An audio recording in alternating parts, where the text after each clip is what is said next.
അപ്പൊ ദിലീപേട്ടൻ തൂക്കുവോ? തൂക്കും എന്തായാലും. KSRTC ഈ പടം ഇനി എല്ലാവർക്കും ഇരുന്ന് കാണാൻ ആരും എതിരൊന്നും പറയില്ല. എന്തായാലും അതിനുള്ള പടമുണ്ട്. മോഹൻലാലിനെ ഇഷ്ടപ്പെടുന്ന ആരാധകരാണെങ്കിലും ദിലീപേട്ടനെ ഇഷ്ടപ്പെടുന്നവർക്കും പറ്റൊരു സിനിമ തന്നെയാണ് പപ്പ പപ്പ എന്ന് പറയുന്നത്.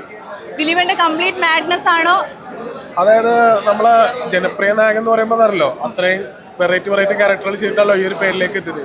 അതിലുള്ള സ്കോർ ഈ പടം ചെയ്തിട്ടുണ്ട്. പിന്നെ നമ്മളീ പറഞ്ഞ പോലെ ബ്രഹ്മാണ്ഡ പടം എന്നല്ല, ഇതൊരു ജനപ്രിയ നായകനെ ഇഷ്ടപ്പെടുന്നവർക്കും ലാൽ സാറിന്റെ പടങ്ങൾ ഇഷ്ടപ്പെടുന്നവർക്കും കംപ്ലീറ്റ് എല്ലാം കൂടി ഒരു പാക്കേജിൽ വരുന്ന സിനിമയാണ് പപ്പ പപ്പ എന്ന് പറയുന്നത്.